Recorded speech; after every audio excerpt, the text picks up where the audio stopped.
આપણી સંકલ્પ ન્યૂઝ ચેનલને સબસ્ક્રાઇબ અને લાઇક કરો, બેલ આઇકન દબાવો જેથી આવનાર ન્યૂઝ અપડેટ્સની નોટિફિકેશન આપના મોબાઈલ પર સૌથી પહેલા પહોંચે. Like, subscribe and share the video. નમસ્કાર દર્શક મિત્રો, હું છું પૂજા ટંડેલ. સંકલ્પ ન્યૂઝમાં આપનું સ્વાગત છે. સમાચારની શરૂઆત કરતા પહેલા એક નજર આજના મુખ્ય સમાચાર પર. વાપીના પટાર ખાતે જિલ્લા કક્ષાનું બાળ વૈજ્ઞાનિક પ્રદર્શન નાણામંત્રી કનુભાઈ દેસાઈની અધ્યક્ષતામાં યોજાયું. ગુજરાત સરકારે વિદ્યાર્થીઓના ભણતરની દરેક જરૂરિયાતો પૂર્ણ કરી છે હોવાનું જણાવતા મંત્રી કનુભાઈ દેસાઈ. નાણાં, શહેરી વિકાસ અને શહેરી ગૃહ નિર્માણ મંત્રી કનુભાઈ દેસાઈની અધ્યક્ષતામાં ગુજરાત શૈક્ષણિક સંશોધન અને તાલીમ પરિષદ ગાંધીનગર પ્રેરિત વલસાડ જિલ્લા શિક્ષણ અને તાલીમ ભવન જિલ્લા પંચાયત શિક્ષણ સમિતિ BRC વાપીના સંયુક્ત ઉપક્રમે જિલ્લા કક્ષાનું બાળ વૈજ્ઞાનિક પ્રદર્શન 2025-26 વાપી પબ્લિક સ્કૂલ વટાર ખાતે યોજાયું હતું. કાર્યક્રમના ઉદઘાટન પ્રસંગે મંત્રી કનુભાઈ દેસાઈએ કહ્યું હતું કે આપણા તત્કાલીન મુખ્યમંત્રી અને હાલના વડાપ્રધાન નરેન્દ્રભાઈ મોદીએ દરેક બાળકનું શાળામાં નામાંકન થાય તે માટે શાળા પ્રવેશોત્સવની શરૂઆત કરાવી હતી.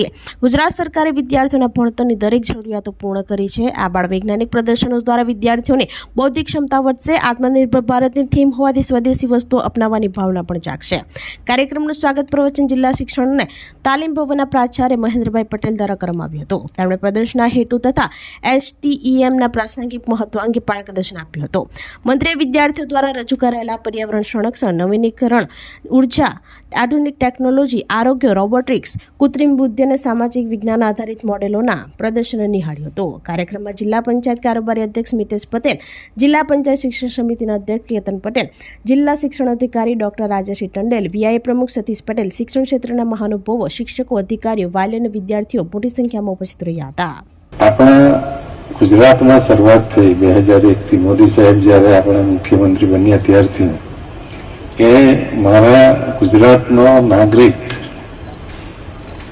સારો નાગરિક બનવો જોઈએ. એટલે બાળક જન્મે ત્યારથી જ એનું શાળાનું નામાંકન થાય કે બાળક ભણવાની ઉંમરનો થાય એટલે એનું શાળામાં નામાંકન થાય. અમે પોતે મા બાપને ઘરે જઈને સમજાવીને જે શાળા પ્રવેશોત્સવ શરૂ કર્યો ત્યારથી અત્યાર સુધીમાં જે બાળકોના અભ્યાસ માટે જરૂરી અનેક વસ્તુઓ આપણા ગુજરાતમાં તો કરી છે, એનો અમલ હવે આપણા દેશમાં પણ થવા જઈ રહ્યો છે. આપણા ગુજરાતની દરેક દીકરી કે ભાઈ પાયલોટ બનવું હોય, વિદેશ અભ્યાસ કરવો હોય, ડોક્ટરેટ કરવી હોય, દરેકે દરેક શિક્ષણ આપણને સહેલાઈથી મળી જાય એ રીતનું જે આયોજન થયું તે આપણા ગુજરાતમાં થયું છે. ખાસ કરીને આપણા જિલ્લાના શિક્ષકો અને અધિકારીઓ પણ આ શિક્ષણ માટે ઘણા પ્રયત્નશીલ છે અને એ રીતે જ આ વૈજ્ઞાનિક પ્રદર્શનો, વૈજ્ઞાનિક મેળો, બાળ વૈજ્ઞાનિકોને જે ટ્રેનિંગ આપવામાં આવે છે. તાલુકા કક્ષાના મેળામાં ગયા અઠવાડિયા મેં જોયું તો શાળાની છોકરીઓ એટલું સરસ પ્રેઝન્ટેશન કરતી હતી. I was really proud of it. તો સરસ કરતા હતા. એનો અર્થ છે કે શિક્ષકો મહેનત કરે છે, લોકોની વિચારસરણી બદલાઈ છે અને શિક્ષકોએ જે રીતે નવી આપણે કહીએ ને કે નવી જે શિક્ષકોની ભરતી છે, બધા ક્વોલિફાઈડ ટીચરો છે અને એટલું સરસ શિક્ષણ આપે છે કે આપણા ગુજરાતનું શિક્ષણનું સ્તર ચોક્કસ રીતે સુધરી રહ્યું છે, નીચે ચોક્કસ જશે એવી મને ખાતરી છે. વલસાડ વિધાનસભા વિસ્તારના ₹11.60 કરોડના વિવિધ વિકાસ કામોનું નાણામંત્રી કનુભાઈ દેસાઈના હસ્તે ખાતમુહૂર્ત. વલસાડ શહેરને હવેથી ઉનાળામાં પણ પાણીની તંગી નહીં પડે. દમણગંગા ડેમમાંથી પાર નદીમાં પાણી લાવી શહેરીજનોને અપાશે હોવાનું જણાવતા મંત્રી કનુભાઈ દેસાઈ. નાણામંત્રીના હસ્તે ₹14.27 કરોડના ખર્ચે તૈયાર થયેલા જિલ્લા પંચાયતના અધિકારીઓ માટેના ક્વાર્ટર્સનું લોકાર્પણ કરાયું. રાજ્યના નાણાં, શહેરી વિકાસ અને શહેરી ગૃહ નિર્માણ વિભાગના મંત્રી કનુભાઈ દેસાઈના હસ્તે વલસાડ વિધાનસભા વિસ્તારમાં વિવિધ વિકાસના ₹11.60 કરોડ કામોના ખાતમુહૂર્ત કરવામાં આવ્યું હતું. વલસાડના ધારાસભ્ય ભરતભાઈ પટેલની ઉપસ્થિતિમાં કરાયેલા ખાતમુહૂર્તના કામોમાં વલસાડ તિથલ બીચથી સ્વામિનારાયણ મંદિર સુધીના 2 કિલોમીટરના રોડને વાઇન્ડિંગ અને રિસર્ફેસિંગ ₹4 કરોડના ખર્ચે, હાલર તળાવથી સિવિલ હોસ્પિટલ સુધી RCC ગટરનું કામ ₹2 કરોડના ખર્ચે, બાગડાવાડા કોલેજથી નાનકવાડા ગ્રામ પંચાયત થઈ TB રિલે કેન્દ્ર સુધીનો 4 કિલોમીટરનો રોડ અને ₹2.60 કરોડના ખર્ચે વસિયર વાકી નદીથી પાનેરા પારડી રેલવે ઓવરબ્રિજ સુધીનો 2.4 કિલોમીટરનો રોડનો સમાવેશ થાય છે. આ અવસરે નાણામંત્રી કનુભાઈ દેસાઈએ જણાવ્યું જણાવ્યું હતું કે તત્કાલીન મુખ્યમંત્રી નરેન્દ્રભાઈ મોદીએ ગુજરાતના વિકાસ માટે શરૂ કરેલી વિકાસ યાત્રા અવિરત રહી છે. વાયબ્રન્ટ ગુજરાત, આદિવાસીઓના વિકાસ માટે વનબંધુ કલ્યાણ યોજના, સાગરખેડ યોજના, કૃષિ મહોત્સવ, શાળા પ્રવેશોત્સવ સહિતના ઉત્સવો યોજનાઓ થકી ગુજરાત આજે પ્રગતિ તરફ છે. નાણામંત્રીએ વલસાડ શહેરમાં ઉનાળામાં પીવાના પાણીની તંગી પડતી હોય આ પાણીની તંગી નિવારવા માટે રાજ્ય સરકાર દ્વારા દમણગંગા ડેમમાંથી સમગ્ર વલસાડ શહેરને પાણી મળી રહેશે તે માટેનું આયોજન કરાયું હોવાનું જણાવ્યું હતું. વલસાડ શહેરને દમણગંગા ડેમમાંથી પાણી પાર નદીમાં લાવી ત્યાંથી વલસાડ શહેરને પાઇપલાઇન મારફતે પાણી પૂરું પડાશે. આ આયોજનથી વલસાડ શહેરની સાથોસાથ વલસાડના કાંઠા વિસ્તારના ગામોમાં જે પાણીની તકલીફ પડતી હતી તે પણ તકલીફ હવે ટૂંક સમયમાં દૂર થશે હોવાનું જણાવ્યું હતું. વલસાડના ધારાસભ્ય ભરતભાઈ પટેલે તેમના વિધાનસભા વિસ્તારના રસ્તા, રોડ અને અન્ય વિકાસના ₹50 કરોડના કામોના ખાતમુહૂર્ત કરી વિકાસના કામોની શરૂઆત કરાવી હતી. કાર્યક્રમમાં તિથલ સ્વામિનારાયણ મંદિરના પૂજ્ય કોઠારી સ્વામી આશીર્વચન આપી મંત્રીઓના રોડ બનાવવા માટે આભાર વ્યક્ત કર્યો હતો.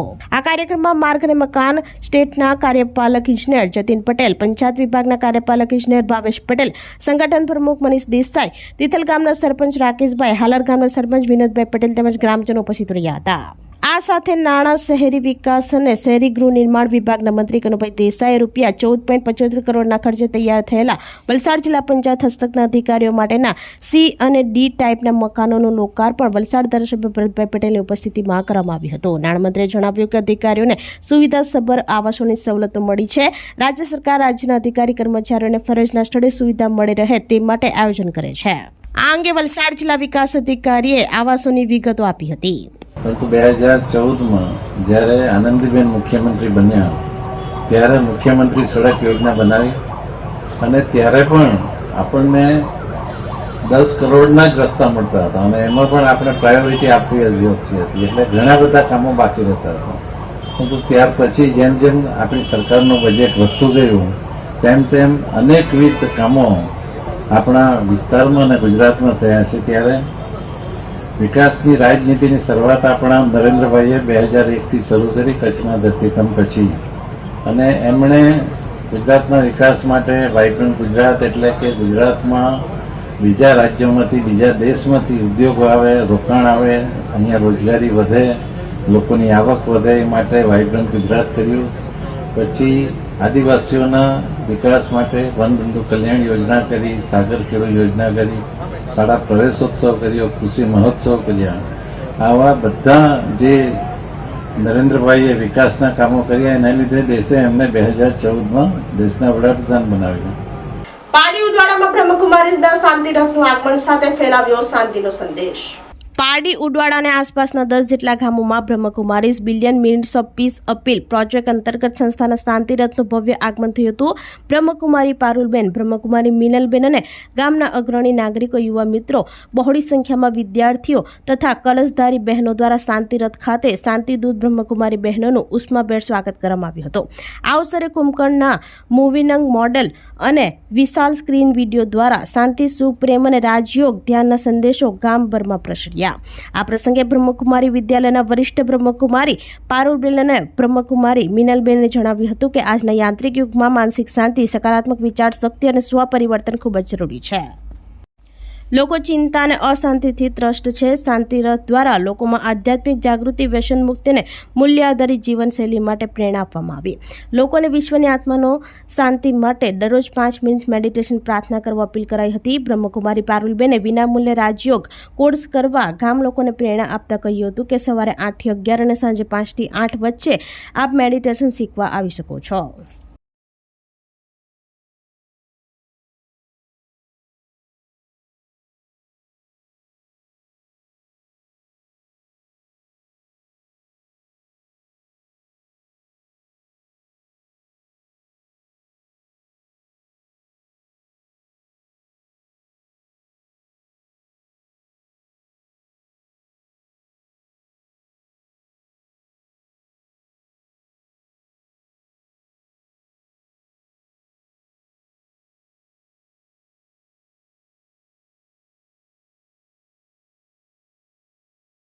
વલસાડના પાથરી ગામે શહેરનો ગંદો કચરો ઠલવાતા વિરોધ દર્શાવ્યો. પંચાયત, જીપીસીબી, આરોગ્ય વિભાગની પરવાનગી વિના કચરો ઠલવાતા હોવાના આક્ષેપો.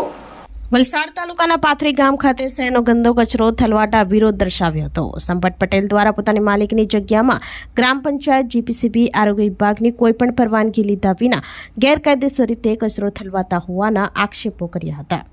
ખુલ્લી જગ્યામાં રહેણાંક વિસ્તારના નજીક કચરો નાખવામાં આવતા લોકોના આરોગ્ય સામે પ્રશ્નો ઉઠાવ્યા હતા. વહીવટીતંત્ર દ્વારા વહેલી તકે પગલાં લેવા માટે માંગ કરવામાં આવી હતી.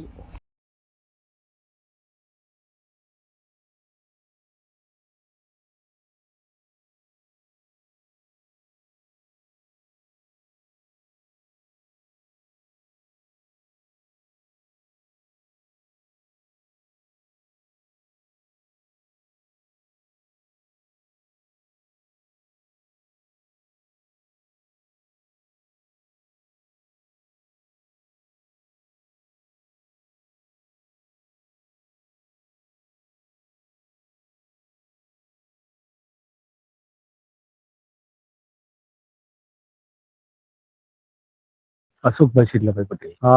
ખાનગી તળાવ છે ભાઈનું, અને એ ડમ્પિંગ સાઇટ થી કંઈક વેસ્ટ કચરો લાવે છે અને એ તળાવ પૂરવાનો છે. પણ એ કચરો એટલો બધો દુર્ગંધ મારે છે ને કે ન પૂછો વાત. અમારી પાસે એને કોઈ જાતની પરમિશન લીધી નથી કે કોઈ બીજી જગ્યાએથી પરમિશન લીધી. એટલે હવે અમે પંચાયત તરફથી એક નોટિસ પર કરાવવાનું છે કે કદાચ રોગચાળો ફાટી નહીં નીકળે એના માટે, એ કદાચ ફાટી બી નીકળે એવું છે કે એટલું ખરાબ હાલતમાં છે ને એ કચરો. ને એ ભાઈને પૂછ્યું કઈ એવી કઈ પરમિશન લીધી નથી એને, ને અમે પંચાયત તરફથી બી એને પૂરવાની કોઈ પરમિશન આપી નથી. એટલે એકદમ ગેરકાયદેસર દાદાગીરી કરે છે. કચરો કઈક અમને એકચ્યુઅલી ખબર નથી, પણ ધરમપુર સાઈડ થી લાવે છે, ડમ્પિંગ સાઈડ થી કોઈ. હા ભાઈ, એટલે જ આમાં શું છે સાહેબ કે રોગચાળો ફેલીને કરવાની દશરત છે જ આપણી. એટલે વહેલી તકે અમે જાણ કરીને એ કચરો બંધ કરી દે તો સારું. હા, ગામના મુખ્ય મારફતે તમે જોયો છે એ બધું કચરો પડતો જ જાય છે અંદર.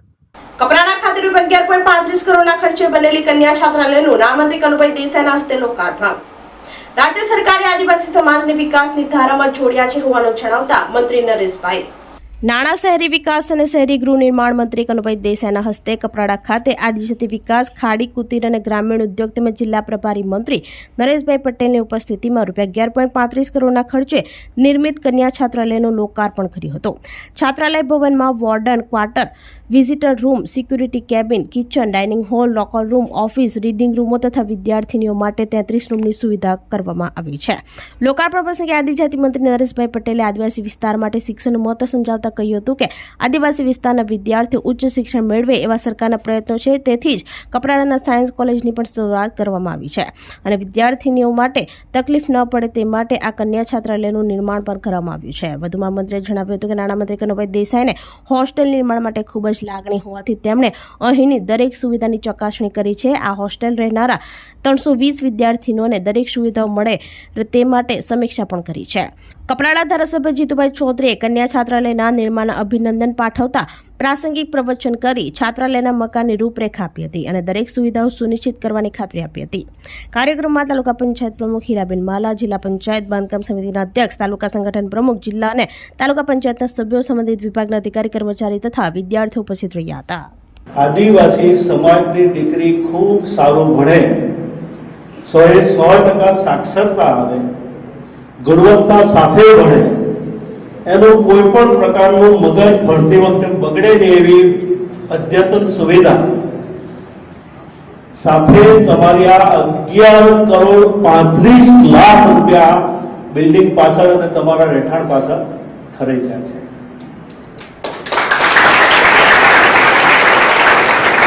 દર મહિને પાછા 25 અલગ છે, તમને પાછું ખવડાવવું પડે વ્યવસ્થિત, લાઇટ બિલ આવશે, બીજું આવશે, પાણી, આ બધી સગવડો જે છે એ અલગ. તો આ કપરાડાની અંદર આટલી સારી હોસ્ટેલ બની છે તો સરકાર તમારી પાસે શું અપેક્ષા રાખે છે?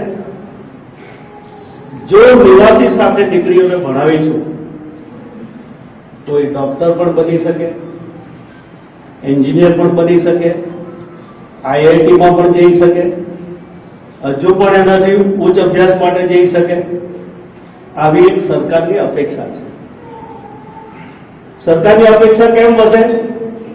કે તમે જેટલું ભણશો એટલું સરકાર ખર્ચ કરે છે. તમારી પાસે અહીંયા ફી લેવાય છે? લેવાય છે? જોરમાં બોલો. નથી લેવાતી ને?